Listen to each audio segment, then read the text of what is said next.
Good afternoon, everybody. Welcome to Interviewing Wednesdays. We're very glad you're with us. It's May 19th, 2021. For those people on Zoom, if you have questions, please just open up the chat box. Enter your questions as soon as you think about it. For those on Facebook, please just enter your questions into the comments field. I'm monitoring that feed, and I'll be sure to get those questions answered as our speakers take a break or look for questions. Please note this event is currently live and recorded and being recorded. Will be current. Boy, let me start over again. This event will be recorded and is currently live on Facebook. Boy, you'd think after 273 times of saying this, I'd know it. The recording will be on the Career DFW Facebook page and the Career USA YouTube channel for others to view in the future.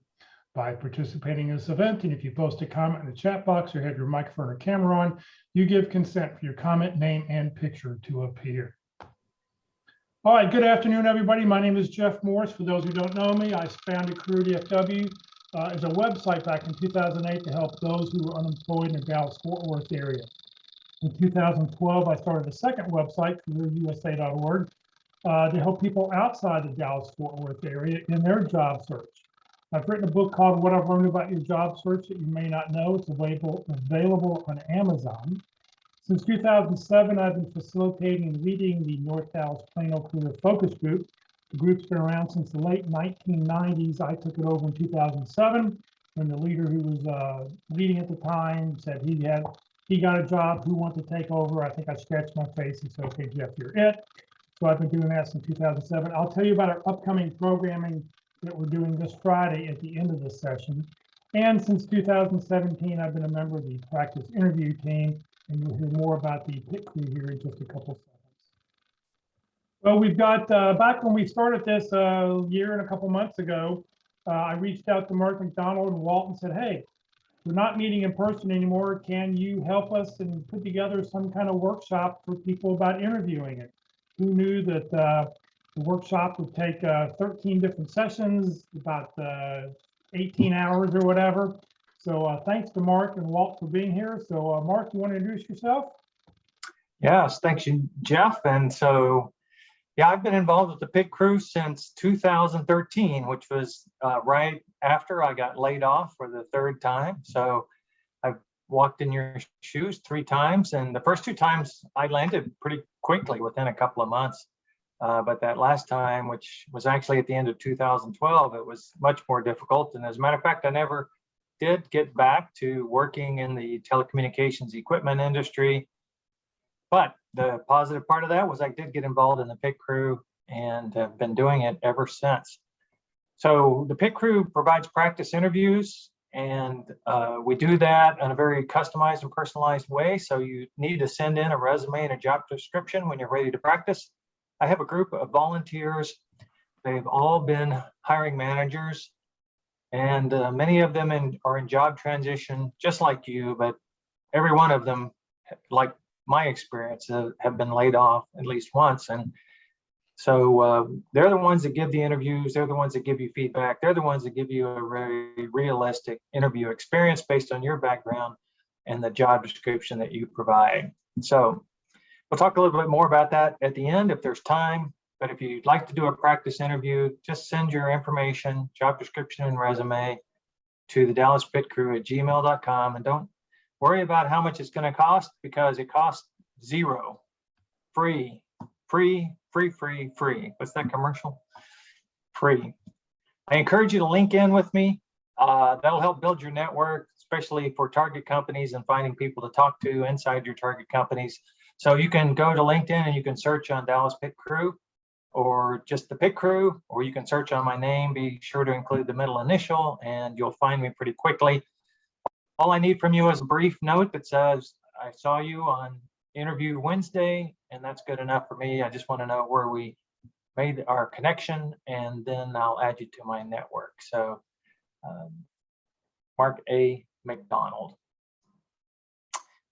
I do one more thing before I do this. I do one more thing besides running the pit crew. I also coach a little bit. A little bit means I coach on one key question, and that is, why did you leave your last position? Or it may be some positions in your past. You may have had a series of short-term jobs. You may have been out of work for a while, caring for a relative, if you've got a break in your career or a question mark in the flow of your career that you may have difficulty explaining, then that's what I coach people on, how to answer that question. And also any follow-up questions that may be generated by your situation. And so we do that via one-on-one discussion. And just like if you'd like to practice, just reach out to me at dallaspitcrew@gmail.com and we'll schedule a session on the phone or on Zoom. I've had one this week. I'll have another one probably tomorrow. So don't be hesitant. If you've got any anxiety or anxiousness at all about answering those types of questions, let's have a conversation. It can only help. Okay, and then one more thing I want to mention today is that the Pit Crew is now offering one-way practice interviews. And I don't know if you guys have encountered this.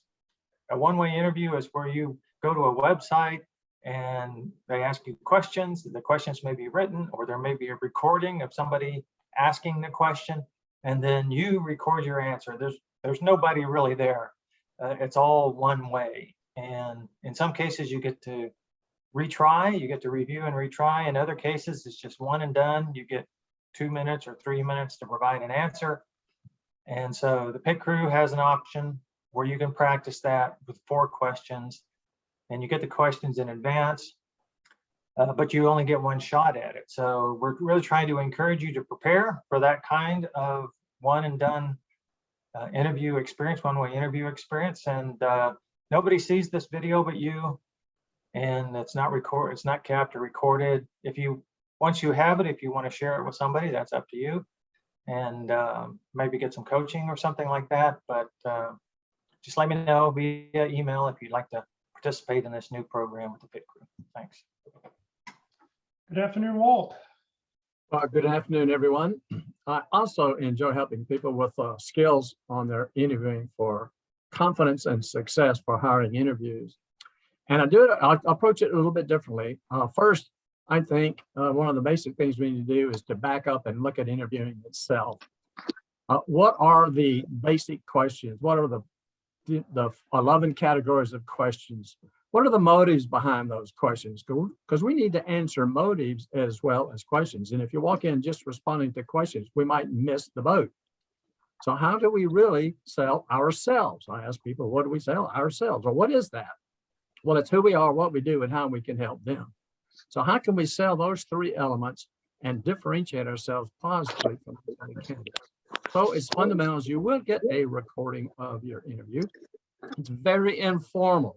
I'll allow you to stop and think. What a wonderful idea. Stopping and thinking before we answer a question, right? So you get to pause, you get to think. You can start over. I mean, it's a workshop in that fashion. So we're looking at understanding the basics and the elements. And I give you suggestions, strategies, options, perhaps structures of how to answer these different types of questions. So you say, I know how to answer a star story question. I know how to answer a negative question. I know how to approach and answer a salary question, an overqualified question. I know how to handle those types of things, the opening, the closing. So that's kind of what we focus on. So you must be registered to attend. The About section on my LinkedIn page gives you all the details and information about that. Just send me an email and ask for dates, and I will send you some potential dates that are available. I only do 2 people at a time. It's on Tuesdays, 10 to 12, and we do it on Zoom currently. So I would enjoy having you come down and participate. You can leave the fear, you can leave the anxiety, you can leave all the stress. We can have a session where we can have learning without squirming. Thank you very, very much. All right, well, today is session number 3, Star Stories, a deep dive. So gentlemen, please take it away. All right. I'm sharing my screen, and I forgot to, let's see if this works. I have my contact information. There it is. I'm going to put it in the chat window. So if you guys want to, there's my LinkedIn profile and how to reach the Pit Crew if you want to call me and ask me a question. And so today's a great session. I got to say, all of them are great. So this is today's great session, and it's all about structured stories, star stories, we call them. And we're going to go into this in quite a bit of detail. I'm going to give you the basics at the beginning here for maybe 10 minutes or so, and then Walt's going to do a deep dive. So that's the deep dive part of this. We are in session number 3 out of 13 sessions. Jeff alluded to this when Walt and I, put together this program. I was kind of surprised that it was so much that there was 13 sessions. It's about 20 hours worth of material, but every one of these topics is important to having success in your interviewing. And next week, we're going to talk about video interviewing, which is another really good session. And coming up after that is analyzing the job description. So if you look at the structure of this, here we are in session 3. If you look at the structure of this, the first 5 sessions are about preparing to interview. So this is before you ever interview, all the things you need to consider and be ready for. And preparing your STAR stories is a very big part of that, the topic that we'll be talking about today. Then we'll have a series of another 5 sessions where we talk about effective interviewing. So how to be an effective interviewer, how to demonstrate enthusiasm, how to open and close the interview, what you need to do to follow up. So 5 good sessions there. And then the last 3 sessions are kind of advanced topics that build upon the previous learning and target custom companies and informational interviews and dealing with difficult interviewers and extra difficult questions. And so all of these we went over in the spring as well, or I guess it was really the winter time. Starting in January, we did all 13 sessions, ended at the end of March. So and we'll refer to these sessions sometimes in the presentations. And so you can go to those if you want another deep dive. You don't have to watch these in order. If you're brand new to the job search, the order is kind of important, but if you've been in it a while, and you want to brush up on any particular topic, you can go to Jeff's YouTube channel. He'll tell you about that at the end, and find these exact titles and go ahead and watch them for your benefit. So that's a bit of the background. Okay, so let me do my part about STAR stories and the basics. And so what does STAR stand for? Well, the S stands for situation. So a STAR story is a structured story, and we're going to focus on the structure because this structure is important. You may ask, do I actually have to use STAR stories? And I'll address that in a slide or two. But let's start with the S, the situation. Situation needs to be very brief. You're just setting the context for the interviewer. So you assume they've studied your resume, probably fair enough that they've looked at it and they're kind of familiar what you did most recently, at least. So you want to say where you're working, what your job title was, and what your role was. And that's about it. It could be just a sentence. And so here's an example of one of my experiences while at DSC Communications. That was where I worked. I'd only been there 3 months. This is my title, Director of Systems Engineering, which sounds like a management role, but at that time I was working as an individual contributor. So there we go. That's the situation. The T part of a STAR story is the task. And the task is what you and or the group you were working in set out to do, whatever the goal was, whatever the objective was. And that again can be very brief as well. And so just kind of continuing this, I was working as an individual contributor in a group that was exploring the feasibility of doing something here. I wrote it down. And so then my task was to assess the backplane portion of the product. So I put this into context as well. I was in a group of people, and then I talked about what my particular task was that I'm focusing on in this story. Then the action part is what action that you took, okay? Not the team, but what you did. And I'd already set this up by saying my task was to do. And so here we go. And so I did that in the usual way, but I also took the extra step of ordering and reviewing the schematics. The schematics is the build instructions for this particular product. And then finally, the result, and this is the most important part, the successful outcome or learning that you celebrated at the time, and as you're telling the story, you and the interviewer can also celebrate. And in this case, I saved the company a lot of money because I discovered a discrepancy in the build instructions of that product. And I didn't put it in the story here. There's lots of other details behind this, but I might add that it was about to go into production. So it would have been a real debacle to actually get this thing out in the field with the discrepancy in its design. And so saved the company a lot of money by avoiding that, which I conservatively estimated to be $4.5 million. And if they should ask, I would be able to tell them exactly how I came up with that number. So here it is, a star story that's 1 minute to deliver, 110 words and 1 minute to deliver the story about my extraordinary attention to detail. So while at DSC Communications, it was my third month there as Director of Systems Engineering. I was working as an individual contributor in a group that was exploring the feasibility of producing an international version of a very successful product for the North American market. So my task was to assess the backplane portion of the product, which I did in the usual way by reading the specifications and by also taking the extra step of ordering and reviewing the schematics. And as a result of my attention to detail in this regard, I discovered a discrepancy in the design of the backplane that saved the company several $1 million, estimated to be on the order of $4.5 million.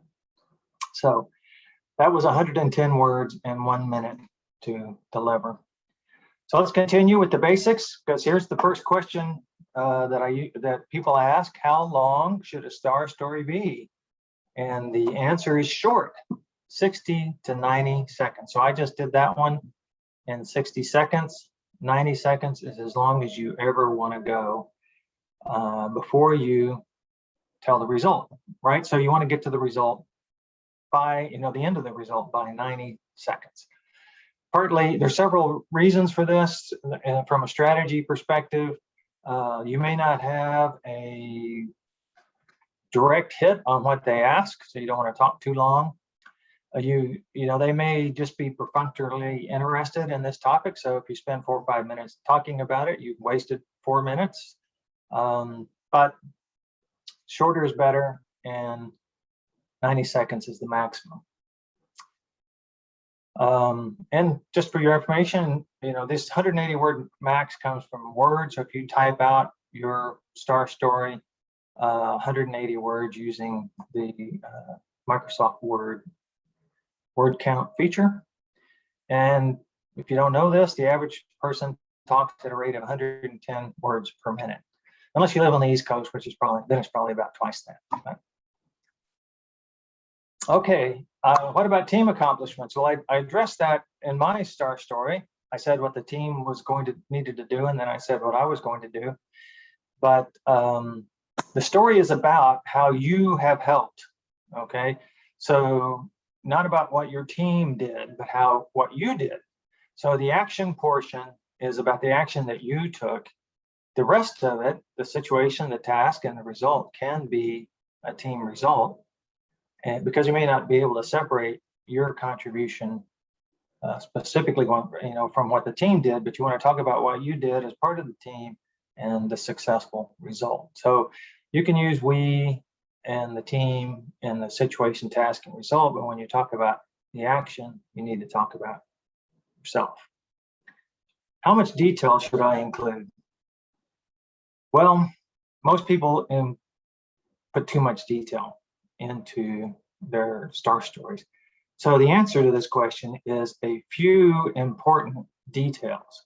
And what's an important detail? A detail that supports the purpose for the story. So one achievement can have star story variations that illustrate different results. So the story that I told illustrated my attention to detail. I can use the same story to talk about an extraordinary commitment, because I did that backplane review in about 6 or 7 days. It was a lot of long hours collecting all of the information. So even though this one little attention to detail item saved the company a lot of money, there was a lot of little details that I had to check in that story or in that situation. And so I can use that same story with a different purpose. The purpose is to illustrate my extraordinary commitment. So I would probably leave out or add some different details to support a story about extraordinary commitment. So a few important details should be included. They make the story more interesting and more believable. They build credibility, but they don't cloud the issue with unnecessary details. And Walt will go through this in his portion, but the way you do this is you write it down. You write it down, and then you get it down to 180 words. And as you go through the process of shortening it in time, you'll decide on what to leave in and what to leave out. Just remember, most people add too many details. Okay, which results are more effective? Okay, this is a good one. Not all results are equally effective. Dollars are the best. You'll get a lot of interest from interviewers if you've got a story where you saved the company a lot of money or you brought in a lot of revenue. Then followed by numbers or transactions, and time is a number, okay? But these are details, you know, saying that I did 150 travel arrangements in a month. That was my average. That's seems like a lot of productivity, yeah, as opposed to somebody who does 30 or 40.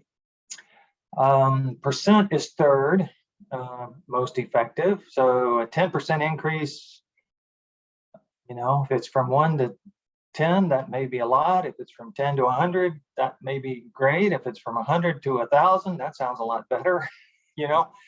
So if you need to use percent because you don't have any other way, maybe this is the way it was tracked, then you need to put it into context, okay? So what the base was and then what the percent improvement was.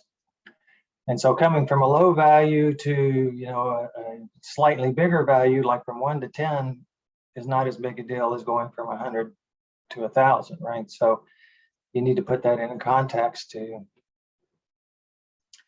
illustrate how valuable it was.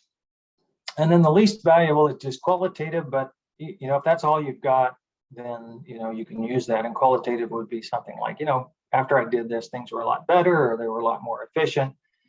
And, but you can't really put a number to it. So I'd work hard to try to put a number to your effectiveness, to your results, as opposed to just using qualitative values, but that can be helpful if that's all you've got.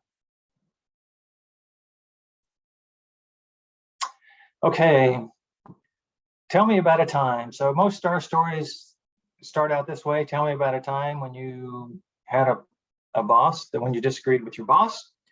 They may give me an example. So a star story is called for when you get to pick the topic, more or less, not necessarily topic, when you get to pick the situation, when you get to pick the time, you know, go through all your history and tell me about a time when. Now, not all questions are star stories, so not all questions require a star story. So if you're just asked a direct question, then, you know, give a direct answer, a 20 or 40-second answer. So sometimes I see people try to tell a star story to answer every question, and that's just not called for. Certain questions benefit from a structured story. Other questions just should be answered as briefly as possible. Sometimes there's doubt about the right story. So first of all, if you have some doubt about the question, then ask for clarification. Okay. But let's say they ask a question and you don't have a star story that's directly applicable. So you need to pick out a story that's close, something that's close to what they ask about. And it's only going to be 90 seconds long maximum, and there's going to be a good ending. But then you should say, did I answer your question? Okay, so if you've completely missed, you've only used up at most 90 seconds, and then you've asked the interviewer, and they may rephrase the question, or they may say, that's close enough, and go on. So that's the way there's work. If you have some doubt that you've hit on the right story, first clarify the question, make sure you understand it, and then still try to answer it. I think it's not so great to say, no, I don't have any experience with that, or no, I can't think of any experience. You might say something like, well, you know, here's something that I believe you'll be interested in, and then tell them the story. And then, did that answer your question? Okay. If your story is complicated, so the way to handle complicated answers, and there's a couple of strategies here. And so I was an engineer by training, and so I fell into this trap myself, right? I wanted to explain in lots of detail the situation because you really couldn't understand how fantastic my answer was or my solution was unless you could appreciate how complicated the situation was. But that's really not what people want to hear. I mean, they don't want to hear a comprehensive, all the details, all the extraneous information. It's not really a story in the sense that you're trying to develop characters and cover the ground, you know, all the ground. It's a structured answer. It's not, and it's called a star story. Maybe it's a little bit of a misnomer. It is a story in the sense that it has a certain structure. Okay. So for complicated answers, you do not have to provide everything. Okay. You need to prioritize and then you need to enumerate. For example, somebody may ask you, well, how are you so successful in that project? Tell me about a time you had a successful outcome with some specifics about it. Okay, so you say, okay, well, there were 5 things that I did that made this successful. You don't have to list all 5. You can just say, I'll just talk about the first 2. And so you say, these are the top 2 things that I did, and then you give the result. Now, if they're really interested, if that's something that has piqued their interest, they'll ask you, well, what were the other 3? Okay, and so then you get another 90 seconds or so to fill in the answer. But if they're not, you know, you didn't tell them 5 things when 2 was plenty. Okay, and you can go on to the next important question that they want to ask you. So that's how to handle that. Do I have to use the STAR format? Some interviewers require, and they'll usually tell you in advance that they want you to use the STAR format to answer the questions. Google does this, Amazon, I believe, does this, Capital One, I believe, does this. So they'll tell you that, and they'll probably give you a document before you interview that reviews what a STAR story is, because they really like that format, and it helps their interviewers and gives you a chance to tell your stories in a structured way. So, but there are other formats that can be effective. And so I've mentioned a couple here. The SAR format, which is very similar, where you talk about your situation, your objective, instead of the task, what the objective was, what the action and the result was. The CAR format, where you talk about your challenge. You had this challenge, you or your team that you work for had this challenge, and the action that you took and the result. This is also good, by the way, if you guys want to do some research on CAR format. It's also a good resume format to talk about challenge, action, and result in your resume. But that was another effective format. And you can do a variation on the STAR stories where you tell the result first. And I often give feedback to people in the pit crew who struggle with over elaborating, with wanting to include more details that are necessary, and just having trouble prioritizing what they should say and what they should not say, is to just tell the result first. Okay, and once you've told the result, you feel less inclined to provide a lot of extraneous details. You've already led with the result. Now you get to repeat it at the end of the story as well. And the very important part is the action that you took. But leading with the result in a STAR story or in using the raw format, where you lead with the results and then you talk about the action you took, and then you talk about the motivation, why you chose that approach or why it was necessary to go that direction. Those are effective ways as well to answer structured questions. But we focus on STAR stories here because a lot of companies expect you to be able to answer questions in that format. And so that's the one I think you should start with. And then as you gain familiarity with that, you can branch out into other styles of structured answers. And some star stories should end with a question. Now, not all star stories, but for instance, if they ask you, tell me about a time where you had a challenge with a customer, that just begs the question when you get through telling your star story. So when you have a customer who's unhappy, what are they usually unhappy about? Okay, be a great time to ask a question. And so I encourage you, as you prepare for an interview and you're building your star story, just for that interview, that you also think about, well, if they ask me this and I tell this story, what question might I ask afterwards to gain additional information about what they need and how I can help, and to have more of a dialogue or a conversation with your interviewer than simply an interrogation. Okay, a few challenges, and then I think I'm done. Too long. So I've mentioned this already. A lot of people just can't get it done in 90 seconds, and I would say 90 seconds is the maximum. And that's typically because the situation is too involved or the action is too involved and they want to just tell the whole story. So if you're having trouble cutting down the length of your stories, it's okay to leave parts out and tell the interviewer that you are. Okay, like I mentioned, if you did 5 things, you just say, I'm just going to mention here the first 2 or the 2 most important ones, and then you just do those 2 and see if the interviewer wants to hear more or not. Some people get so wrapped up in telling the story and the results, the very last thing, they leave it out.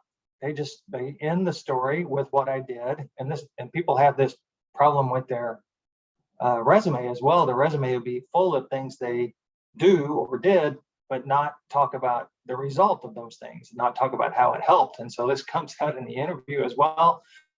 They'll tell the story, the situation, the task, and the action, and they forget to tell the result. So no value or success is offered and no celebration is involved. So you want to get to that result and celebrate it, put on a big smile, lean forward, be proud of yourself. But if you forget to tell the result, that's not going to work. Too much we. Yeah, a lot of people have been taught that there's no I in team, and that's true. There is no I in team.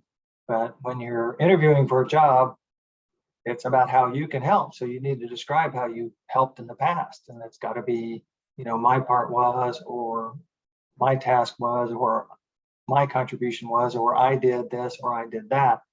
And but the rest of the story can give due credit to the team, the environment that you are in.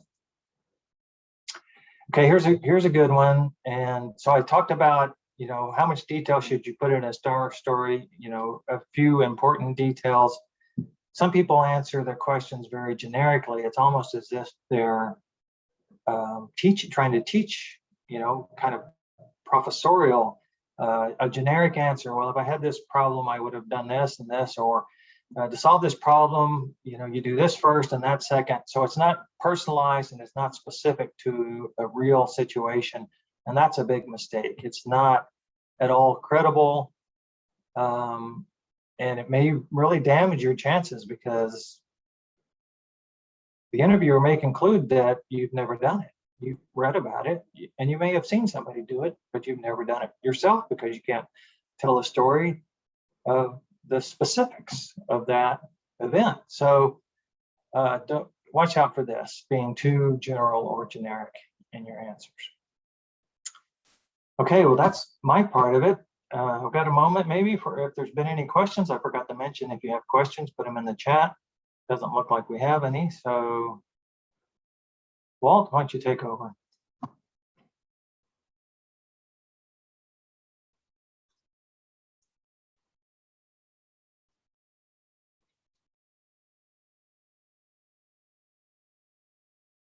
Oh, you're muted, Walt. Yeah, finally got my chat window up.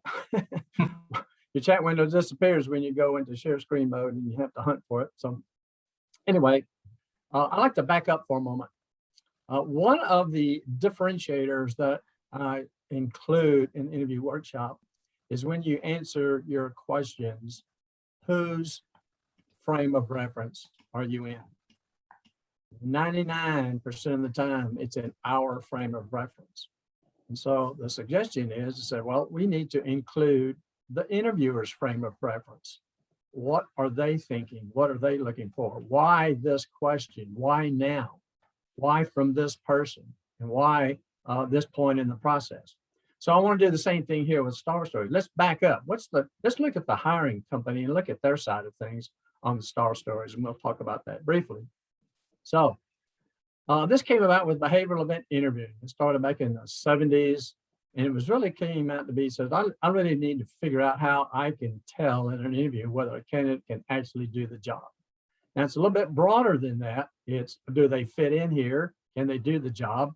And can they achieve the results that we're looking for? But basically speaking, if you can relate instances where you've done these things, I'll feel very confident that you can do the same things here. So that's how it was born. So the premise is that the most accurate predictor of the future performance is in past performance in similar situations. So that's why we get asked these questions. If you can't tell a story about doing that, that means you haven't had the experience. And so that's one of the basic things that they look for. But then they want to know how you think, how you approach, who do you involve, all that sort of detail in a very brief and concise way. So to do this the way you would do it, if you adopt behavioral event interviewing as your interviewing style, you would determine the competencies for a job. And you say, what are the knowledge? What are the skills? What are the abilities? What are the characteristics that we need in a person to be successful in this role? So they would write them out, put them down and say, okay, these are the essential things that we're looking for. And what behaviors are important or strategically critical. So when I do my job description now, I can include these types of items in the job description to say, okay, I'm targeting the right kind of person. I should get the right kind of applications or the right kind of people that fit these kind of qualifications. So that's why our interviews always stress to be everything in our resume and everything in our interview is relevant to the job. Not all of it's found on the job description. It's a starting point, but we want to at least find out what they're looking for and how we can help them in that in the interview. So once they get those, they select it, prioritize it, and put it in the job description. So here's an example of some competencies, and I'm going to drop a little file in the chat window right now that you can look at your leisure. And they list these particular competencies, and then they have questions that an interviewer would ask to determine if you have that competency. So if they want action-oriented, here's the type of question. So you could go through this list and say, how would I describe myself? Which one of these are the top 3 or 4 that would describe me? You know, I'm a strategic business focus. I really act like an owner. I have a passion for this, whatever it might be. Critical thinking is kind of a pet peeve with me because most people don't know what it is when they ask for it, and people that answer it don't know what it is either. So you might want to look that up. But what are the ones that fit me, and what kind of questions might I expect to do that so that I can generate a star story for my competencies based on what relevancy I know, right? So why do they have it? Well, they want, it allows them to do this. I have a fair, equitable, objective, reliable tool. So, all right, I can set clear criteria on what I'm looking for, and I will be basing my assessment on everybody, asking them all the same questions. So I'm comparing apples to apples. And I can also set reliable expectations regarding future performance. Now, I was doing an interview yesterday, and the job description was 5 pages long. There were at least 27 competencies mentioned in the job description. It was an executive level job, and you know, it was like, gee, I went back to the last list that I just showed you, and I had to add 3 or 4. They had even more, so there was a lot on there. So you have to kind of prioritize and look at what it has. And if your job description doesn't have those, find some similar job descriptions that include those. You can use JobScan if you know about that to kind of compare, but look and see what kind of words they're using and what shows up the most often. But this is how the company does it. So, okay, Now, if I want to go back and somebody comes back and says, were you not fair in the interview? He said, yes, I was. I asked all the same questions. I evaluated the same process. I could go through all that sort of thing with the company. So they demonstrate by our response that we've actually had that experience, and it shows how we think and gives us a nice, easy, for a hiring company, gives us a nice way to compare candidates. So why are they so significant? Why are we pushing star stories? You hear about them everywhere. If anybody's on this session today and hasn't heard about a star story, then you are very early in your job search. It only takes a couple of weeks to hear about star stories. It doesn't take long once to know about that. So why are they so important? Well, one of the things is that listening and attention increases when the person hearing our story. Dale Carnegie used to say some of the most powerful words are, I remember one time when, okay, I'm beginning to tell a story. People like stories. Presenters who do well have examples and tell stories of things to illustrate what they're talking about. So those kind of things increase attention. Everybody likes to hear them. They also actually empathize with us. And I think there's another word for it, but they put themselves in the story, identify with us in the story and lives it. And I liken it to Tom Cruise in one of his Mission Impossible movies. He's hanging outside the window of this hotel in Dubai that's 400 miles high or something like that. And I'm laying back in my lazy boy watching the movie, and I'm scared to death. I mean, heights are mine. I don't get along with heights. And just looking at them makes me a little nervous. But I empathize with that situation. Same thing happens with a star story, and they live it with us. So that creates empathy. Then we're both inside the same experience. And creating empathy is great in an interview because that leads to an emotional connection. So we talk about building rapport. Well, this is what does it. Telling the story helps with that emotional connection. Do many of you remember Maya Angelou? And what did she say? She said, people might not remember what you say, but they'll always remember how you made them feel. So in our story, when we get them a feeling and an emotion attached with that, that is a much stronger person in an interview than one who does not. So the other good thing about star stories is that we all want to know what happened, all right? So if I told you, I said, well, one time when I was the account relationship manager serving colleges and universities in Texas, I had a CIO at one school accuse me of bait and switch, all right? Does that pique your interest? Would you like to know how I handle that? Does that say, oh, really? What did you do? What happened? How did it come out? What did you do? Okay. And the story doesn't end with I was fired. No, it was a much better success story than that. So we all kind of want to know what happened. And that's one of the reasons we like to put the R last. However, there are times when I definitely say put it first. And that's when they're not asking for star stories. And you might answer a question with their answer, just like Mark was talking about. You give an answer, but you might say, would you like me to tell you about a time when and you give the R in your star story? Because when they're not asking them, that's a way of asking them permission. In other words, I want to stay on their agenda. I just want to change it. Would you like to hear about a time when I did this? Those have to be really brief because most of the time they're going to be polite and say yes. So we don't want to take a long time telling those stories. So 60 seconds is okay. The other positive thing is that interviewers remember our stories. They won't remember all the things about us. In fact, in my interviewing life and talking to hiring managers, I used to have leadership sessions and teaching them on behavioral event interviewing and just hiring in general, because our hiring managers didn't know how to do it. There's a few out there that are like that today, by the way. So I would talk with them and say, what is it that you remember about an interview? So I happen to see Leslie. She's kind of at the top of the screen, so I'm talking to you, Leslie.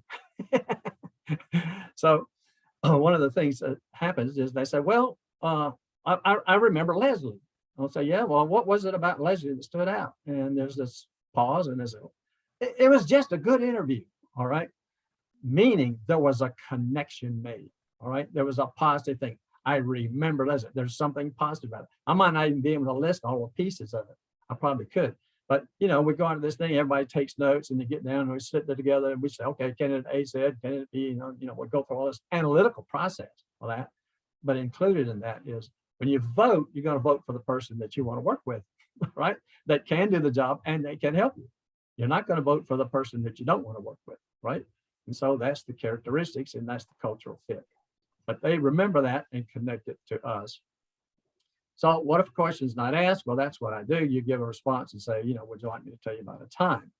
There also might be times when there's kind of a pause and there was something that was discussed earlier.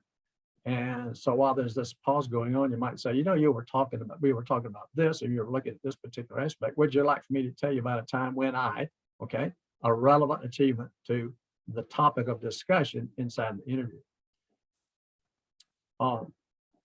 Just for aiding you in brevity, I'm giving you some starter sentences to help you be brief. So the interviewer is going through the situation, task, action, result. And if they were to ask 4 questions, that's what they'd be. Tell me about a time where you faced the multiple competing deadlines, what'd you do and how did it turn out? So when I was job title at company, optional context, like Mark was saying, the challenge or the reason was, or whatever. And so earlier I said my situation and task, and when I was the account relationship manager serving college and university in Texas, I had a CIO accuse me of bait and switch. I gave you the situation and the task in 1 sentence. So the briefer, the better. You can use 2 sentences, okay? But see if you can't wrap it down to a maximum of 1 sentence for each one of those. It doesn't need to be long and involved. What did you do? So what I did was, and so here's my brief action steps at the high level, 4 or 5. I don't go into details on all of those. I'll talk a little bit about it. I might say, for example, so I formed a team from operations, marketing, sales, and HR, right? And did this with the team, all right?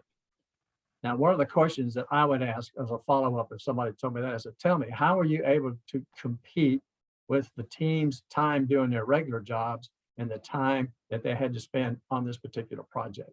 Because that was always my biggest challenge with forming teams, was getting time. I mean, sometimes I had to go to a manager and say, the company's asking for this, the company's supporting this, are you supporting this? Okay, well then how can we make it available so that we have one of your team members commit to the time available and not kill them in the process, always thinking out for the employee and how we can do that to get commitment to pay attention to that. And then the results, and Mark's already talking about dollars, numbers, percentage, and value. Turning a customer around is value. I often see people not giving sufficient results, if they give them at all. I mean, it's really amazing. Mark mentioned it, how people will tell a story and they don't give a result at all, or they say, and everything came out okay. And that's their result. So measurable outcomes, but you can take things and compute dollars. So if you did a project, the High Five construction project in Northeast Dallas, huge road construction project, 2 interstates basically, or US interstate together, was finished about 4 months early.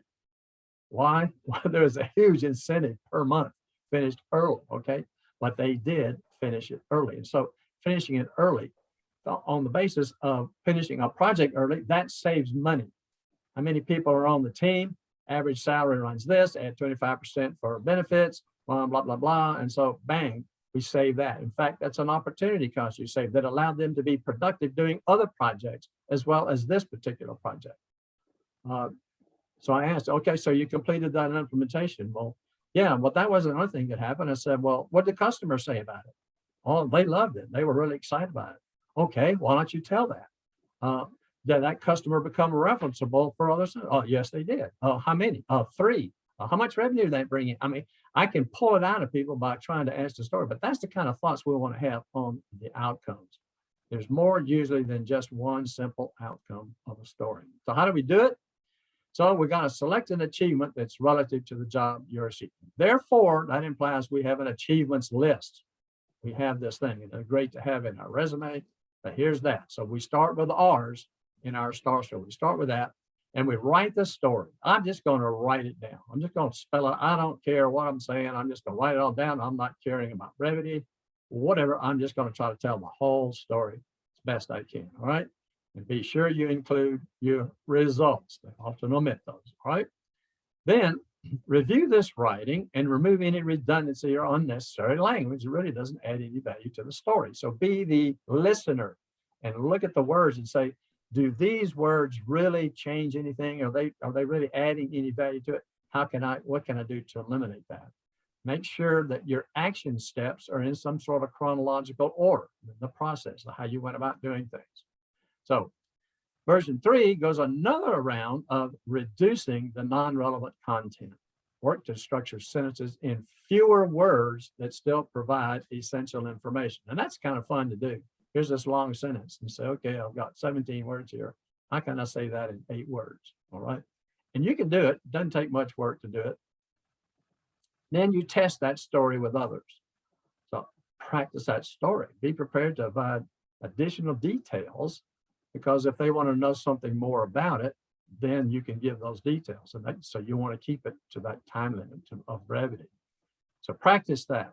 In fact, if you've got Zoom, which most of you have, or in fact, your PC or your phone can record yourself. You can tell your story into the PC, record it, play it back. You can do it on your phone, play it back, and practice your story. It's important. I know this about me. I'll say, okay, when I get this presentation, I'm going to say this, and I'm going to say this, and I'm going to add this. And I get up there and I don't do that. And the reason why is because I didn't practice it. So practice helps you with that brevity and clarity. So here's an example. So I wrote out this story, and it was 782 words when I finished writing it out. And it had to do with the one about the bait and switch that I was talking about. So I wrote it out, and it was 782 words. So that takes a long time to say, right? That's somewhere around the 9-minute mark. So I went through and I said, oh, I don't need this. I don't need this. Let me just scratch all of that out. All right. So I eliminated all the non-value added words to it, and I reduced it down to reduced it by 42%. And so now I'm down from over 900 words to 452. So now I'm into version 2. So now I want to go through there, and I'm going to remove content, make shorter stories. I want to organize it all in the star format. And so my word count ended up 212, which is about a quarter and 94 seconds. So while Mark says 180 words and 90 seconds, no, I think it's 212 words and 94 seconds. So what I can do, I guess, is I'll talk a little faster. All right, I could say 4 seconds, I think. But you see the idea is to really, interviewers love conciseness. We talk too long. We do it. I do it all the time. So we talk too long. We love conciseness. So practice that part. So take your job description, look at all the items down on the left and say, what's my experience with that? What's the value add that I've done with that? And how can I put that result in a star story? So I would have a library of star stories. So I'll take that with the job description and see what I can build. Now, you don't have to have, if it's got 74 different lines in your job description, you don't have to have 74 different stories. One story might take care of 5 or 6 of those lines, okay? So, but you would need a library. Now let's take Amazon, because Mark mentioned Amazon, and they use the behavioral interviewing. And Texas Health Resources also uses it. So my Texas Health Resources story, I was talking with a charge nurse. We were visiting friends, and so she was just had that role. And so I told her I was about interviewing and behavioral interviewing, so I understand Texas Health Resources use that. And she said, yes, we do. And so I also noticed that when you send out and tell people before the interview, you send out a piece of paper that says, we're going to ask you star stories, and here's how you're supposed to answer it. I said, why do you do that? So we are constantly frustrated with people not being able to answer star story questions. They don't know how to do it. So they're trying to teach you how to do it. Amazon is pretty interesting because sometimes they don't give you the star story. They will walk you through it. All right. So we're going to talk about a challenge you had with this. So let me tell you, what was your role and what were you doing? Okay. What was the specific task that you had to accomplish? Okay. And what did you do about it? And then what happened? So they'll walk you through asking each one of those questions to walk through the story so that they can get the answer in the star story format to people who are not used to telling star stories. So I wanted to give you an example. So here's Walt's first star story. When I was in the 7th grade, walking a mile to school caused a decision I made. I went to my dad and asked for a bike. He said, go get one. Not the answer I liked. Visiting two barbershops, I asked if they cared to add shoe shine services to their cutting of hair. One said yes, and my joy started to show. The other said no, but what you know, they needed daily strip center sweeping and more money I would be gleaning. So each morning I carried one tool, a push broom for sweeping prior to school, shining shoes on Saturday, and each weekday afternoon, the dream for my bike was coming true soon. In 2 weeks to the shop, I made my way with $20 down and $11.75 pays. I bought a blue swing bicycle and began my riding days. And then I realized that work wasn't so bad. It was a few months later, I thanked my dad. So now you've heard in its faded glory, Walt's earliest and shortest success story. So I'm going to add something to that. I'd like you to put in the chat window, what does that story illustrate about me? What does it tell you? What kind of characteristics do you think that story would tell you about that particular story? How would you describe me just knowing that much about me? So put some comments in the chat window. Self-starter, Walt values work. Is it a poem? Well, it's corny, but yeah, it's a poem. Self-initiative, teachable. Okay. So there's some things that come out. So I might at the end of this, and some people talk about this, and what I learned from this story was I learned how to have initiative. I learned responsibility. I learned accountability. I learned about revenue and expenses. I learned how to manage money in the financial world. So I was goal focused. All right. So yeah, and I showed some gratitude in that. I gave some credits to my dad, who actually was the one who instigated that process. And he actually went out and built me a shoe shine box that I could sit on, that it had a little footstool for the, I'm talking about when shoe shines were 15 cents a piece. All right. This has been a long time ago. I would get a quarter if I got a 10-cent tip. So it shows those things. Now, I might want to bring them out and say, and what I learned from this story was, and I can bring out some of the soft skills that I used, or I might even illustrate it in there. So taking the initiative, I went to two barbershops. And I can kind of use those soft skills in my story so that I'm not just selling what I did in the results, but I'm selling who I am in the star story. So that's a great way to include. That's a strong differentiator in your star stories, to add those particular things or to include them during the story itself. So should you practice today? Here's the decision tree. So where can you practice? Well, there's the Dallas Pit Crew, and I had a slide, but I didn't put it in here, didn't update it with the interview success workshop, which is what I offer. I support the Pit Crew wholeheartedly. Mark does a great job with that. Mock interviews are great. Come learn the basics, the fundamentals, how to differentiate yourself, how to approach questions. Then you can practice that. In fact, I offer also a one-way interview. If you want to practice those basic questions again, you can do it with a video interview as well. It's a one-way deal. We don't go over it, and I don't, go through it with you, but it's a way for you to practice your video interviewing on those basics. Then you can come back, even with my session, and I'll upgrade from the basics to the reality of your job description and resume, just like preparing for the Pit Crew. But it's still informal. It's still not a mock interview. We're still learning. Okay, the emphasis on reducing stress and anxiety and practicing. Then I would hardly recommend you go to the Pit Crew. So Jared came to the workshop about 4 or 5 times, went to the Dallas Pit Crew 5 or 6 times, and said, gee, when he had the real interview, it was really easy. And we all wonder why. All right. Any questions? Anybody have any questions they'd like to ask? I think this is a great, star stories are so very important. I mean, as Mark and Walt both said, it's, as you're preparing those things, it also works on your resume. I mean, Mark talked about it, that, it's important on your resume to have results. So every bullet point you have on your resume, you could have a star story, or you should. And if it has a result, it hopefully is a great star story. Questions, anybody? Going once? Going twice? I want a shoe shine. I got a pair of shoes that need shining. 15 cents? I'll give them a quarter. What? Okay, I have a question. What Okay. happens if you don't have revenue in your end story and you need to try to find a way to? What do you do, I don't know. Raul? I know Okay. I've interviewed you, but I forgot what you do. I'm doing business continuity and disaster recovery, Okay, but right. usually you don't have the revenue.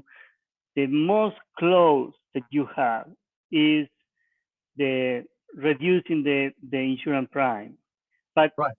not usually you don't have that information. It's a consequence, and you are a benefit for the company as a consequence. It's a secondary. The primary is to protect. The secondary are all the benefits associated. You Yeah. improve the process. It can be difficult to quantify reducing risk, right? So that's kind of what your job is. And you say, well, the process before was like this. If we hadn't changed that and we'd have had a problem there, that could have cost us. And then you could come up with an estimate of how much money would happen if that event had occurred. I mean, how much does it cost your company to be down on their computer system? How much does it cost a bank if their computer system is down? All right, their ATMs don't work. What happens to a grocery store? If you go in the grocery store and if the computers don't work, you can't buy groceries. They don't know how to do it, right? So you're increasing that. So you have to think about how you can quantify things. If you've done something in less time, see if you can't analyze that and say, what amount of money is that, right? It takes a little bit of work. I can help you walk through if you want to. Call me on the phone and look at some things and say, okay, what kind of questions can I ask you that would say, what does that really mean?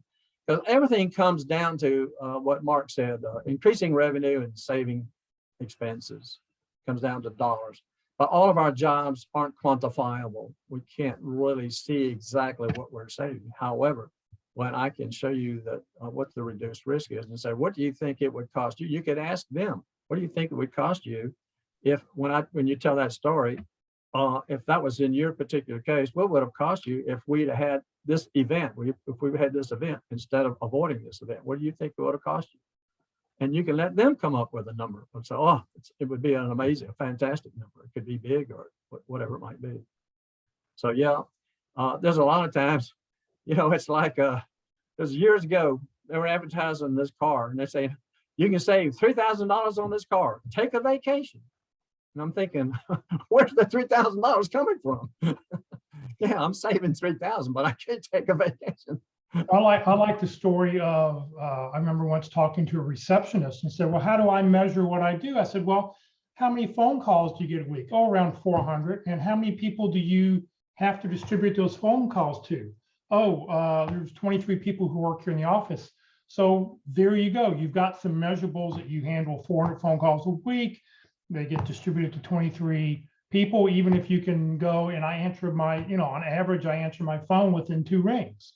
You're giving somebody statistics, which helps people sell what you do. So if it's, Raul's case, you're trying to, business continuity, I would think in the thing you're measuring speed, how fast you get it done. Number 2, you're probably talking about if things go bad, this is what it could cost us. So here's the cost benefit to even do this in the first place. You've got numbers, you've got statistics. So everything is measurable. I mean, I learned this back when I was studying my Six Sigma, that no matter what you do, you can measure it. And I used to, when I was running the manufacturing plants that I ran, I had different departments measuring something for a week or a month, and then we change and we measure something different just to have it. How many times do you have to walk out to the warehouse? How many packages did you pack that day or that week or that month, whatever, just to measure stuff so you could then gauge how the business was doing. And those are all statistics that you should be able to share. One thing Yeah, one thing going forward for Mike, when you get your next job, measure the before. All right, measure what it is today. You're about to do something. Measure today. All right. Then when you get to the end, you can measure after. And now you have some difference. We often fail to do it. We just kind of, and the other thing is, the owner asked a question that said, I only have percentages. Estimate it. Just figure out how you can estimate it. And use like Mark said, and it's an estimated value of $4.5 million. Okay, Michael, you wanted to say something? Well, I was going to give you kudos, Walt, because of the dozens and dozens of people we've seen come through the job search process here in Dallas. The numbers of people that have claimed they didn't know how to evaluate their performance. And, you know, it takes Walt about 5 questions or less to pull out significant factors. It's amazing. It's a skill that I tried to learn and have learned to do a decent job, but Walt's the best at it. And one of the areas that I see people struggle with the most are the mothers who dropped out of the workforce for a while and ran their family home, you know, for 5 or 7 or 8 years. And they say, well, how do I say what I did? Well, you ran a small business. You budgeted, you paid the bills, you scheduled people to be at places, all kinds of things.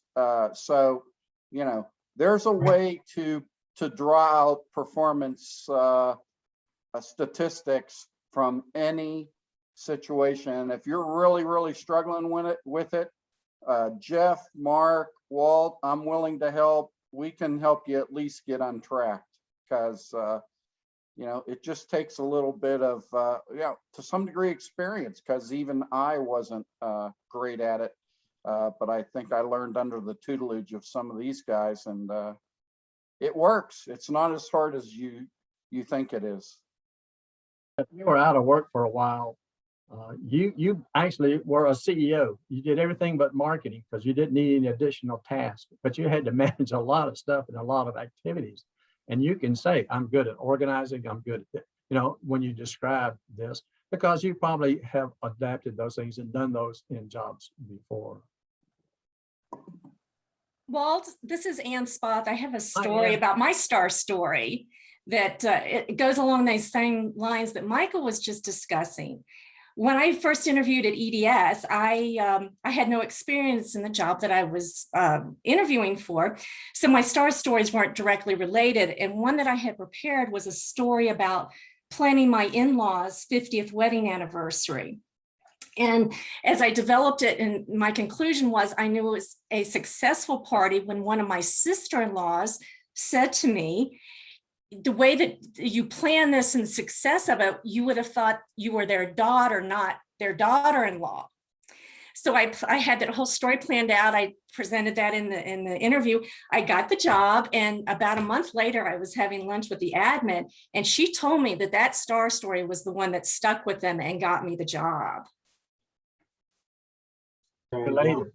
Okay, Committed. it showed some things. In fact, I interviewed with EDS, and back then, if you survived the interview, you were hired.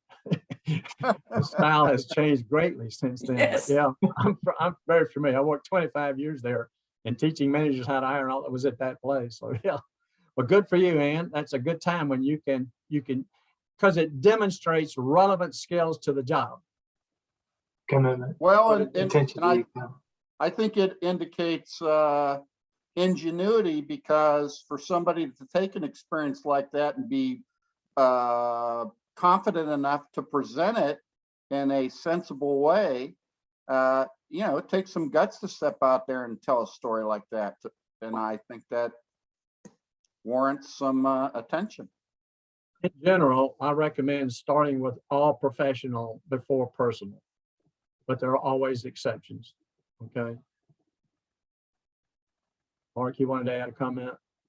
No, I was just saying our story, you know, demonstrates commitment, attention to detail, enthusiasm, you know. A lot of people, you know, most of the time at work, you have what you brought with you, which is your own personality, you know, whether you want the company to do well, but if they do super well or do well, that's good enough, you know, as long as they don't have to let you go. So it's hard to find people who are committed to their work. Yes, used to interview in the home. They would come meet family. They would look at how, Yeah. what they would see your personal values through Yeah. meeting your family at home. And then apologize to your wife for how hard you're going to have to work. Yeah, say goodbye to your husband. You'll see him in about 6 years. Yeah. Yeah. So nowadays that's changed by what's in your background. So if you're doing video interviews, that's, you're being judged, and that's actually what our topic is going to be next week, all about video interviewing. So, well, thank you all both very, very much. Let me move on here. So Career DFW, Career USA, we're putting on training 5 days a week. Grab your lunch and learn with us every day. Tomorrow for Effective Resume Thursdays, our speaker is going to be Andy Cook. She's going to talk about selecting resume language.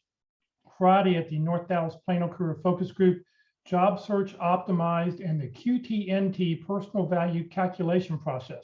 Now, I'm not sure what the QTNT process is. We'll find out on Friday. This event will not be, well, it will be recorded, but I can't put it up on our YouTube channel until September 28th, as the information that Rick will be sharing is coming from a new book that he's written, and the publishers don't want the information out on the web until afterwards. So you'll still be able to watch it on Facebook, but I'll have to delete the event. But I will post it in September when the book does come out. This Friday, the Women of Wisdom will be meeting. They meet the first and third Fridays of the month. If you're interested, if you're a woman and you have wisdom, need wisdom, want some wisdom, you're welcome to join them. Send an email to wow@careerdfw.org. It is by invitation only because they're trying to keep the group down to 20 to 25 people, so that it's not, they do a lot of interactive discussion and they don't want the group to be too large. Next Monday for Networking Mondays, Rehumanize Your Job Search. Our speaker will be Trevor Houston. You may know Trevor from the Who You Know workshop and his programs that he does every Wednesday. In fact, his program's coming up here at 3 o'clock. Next Tuesday, for LinkedIn Tuesdays, LinkedIn Search Engine Optimization. That'll be with Ruth Lipsky. And she's got some really great information on how to optimize your LinkedIn profile to make sure you can see, so that you can be found. And then next week, we'll be on session number 4, video interviewing. This session has been recorded. It will be on the Career DFW Facebook page and the Career USA YouTube channel. It'll take a couple hours for us to get this uploaded to YouTube. You're welcome to please follow us on Facebook. Please subscribe to our YouTube channel. We'd really appreciate it. On our YouTube channel, it looks something like this. Make sure you've clicked on playlist, and then down below, don't click on the video, but down where you see that green arrow, click where it says view full playlist, and then up will come a list of all the different topics that we've talked about on Interviewing Wednesday, or whichever one you happen to pick. If you're not receiving emails about our workshops and you'd like to join the Career USA mailing list, please send an email to Career USA, +subscribe@groups.io. And I'll make sure I have that email address up here at the very end of this presentation. Please remember, Career DFW, we're a 501c3 nonprofit organization. We have no full or part-time employees. We survive on donations. Mark is a volunteer, Walt's a volunteer, I'm a volunteer. This is my little charity to give back to people. Please consider when you get your next opportunity, next job, to make a donation so we can continue to provide what we do. We do have a couple needs. We're looking for some volunteers. So if you have any Joomla experience, if you know what Joomla is, if you've got experience with Joomla, we'd really appreciate some help. If you know much about MySQL, it's the database program. If you know about MySQL, we need some help with that. And if you know an attorney, or you are an attorney with trademark experience, we would appreciate some help there. So thank you for joining us today. Please, there's that email address if you'd like to join our mailing list. Hopefully we'll see you later in the week. If not, we'll see you next week for video interviewing. Thank you, Walt. Thank you, Mark. Thank you all.